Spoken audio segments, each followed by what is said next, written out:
Hey guys, it's Evan. I know I said that I wasn't going to update from the car again, but that's the only time I seem to have time to do it. Um, we got settled into a new place. We still don't have the internet yet, so that sucks.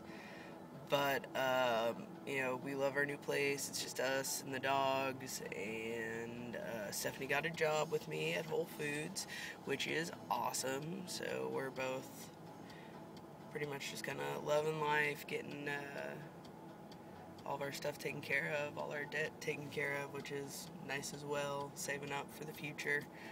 Um, but that's just what's going on in our life.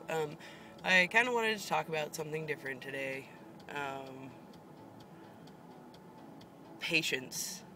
Patience is something that in the trans community doesn't get addressed a lot, and there's a lot of reasons for it, because especially with all the new medical stuff going on and how daily in different parts of the United States and the world as a whole, we're getting more and more rights and more availability for the like for insurance to be able to cover top surgeries, and it just being a lot more accepted by surgeons, and it's becoming less of a burden to be able to medically transition. So sometimes patience isn't our best virtue, but that's not even really what I'm talking about. In relationships as well, patience is really, really important.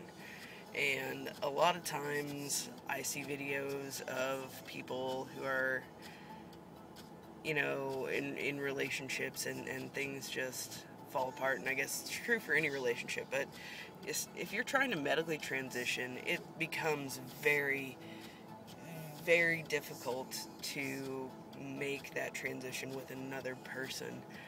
And patience is really the best thing that you could ever have to get through it. Be patient with your partner. Know that this is a transition for them as well, and it might be difficult for them at times, and there are things about it that is going to hurt. It's going to hurt, but that's okay, so long as you still have that love for each other. That's fine, so long as you're patient and you're willing to say, okay, well, maybe I'm alright, waiting for a little bit between steps before, just to give them time to adjust, and to give yourself time to adjust, because actually was talking to a transgender friend that I have, that I work with, and we were discussing, what they were going to do next in their transition, and they had mentioned that another person who is in a different area of the trans spectrum, but still in the spectrum, encouraging him to wait to have top surgery for just a little while. And I think that sometimes it doesn't get across as to why. People, like, I know that when I've been told to wait, there have been times that I've taken it very offensively, like, oh, you don't know what I'm going through. Don't tell me to wait, I don't need you to tell me, when I can do what I need to do for my transition. But really what I realized they were trying to say later on, because I was patient, was that hormones help your dysphoria. Top surgery helps your dysphoria. But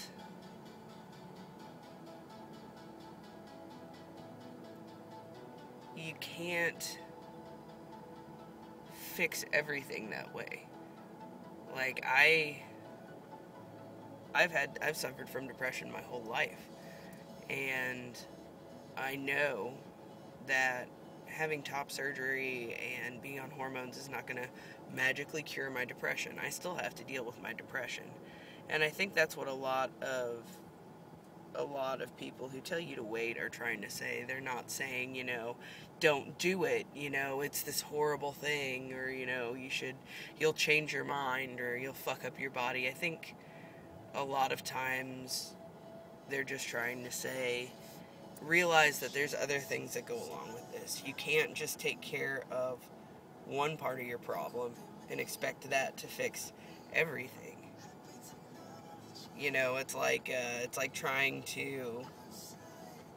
It's like being in school and taking an algebra test and trying to solve part of the problem and expect to still get it right when you haven't even touched the rest of it. You have to take care of the whole thing. Take care of your body as a whole, not just your medical needs, but your emotional needs, your mental needs. You got to take care of all of you for it to work. Otherwise, all you're going to do is just prolong the point where you really get to know yourself, and you dig into yourself, and you find those things that can be fixed. Just be patient with each other, be patient with yourself. Know that if you take care of yourself as a whole, you will be a lot better off than just taking care of one part of your problem. I guess that's all I had to say. So, you guys have a good day. Hopefully I will be able to blog again soon. Yeah. Bye. Have a good night.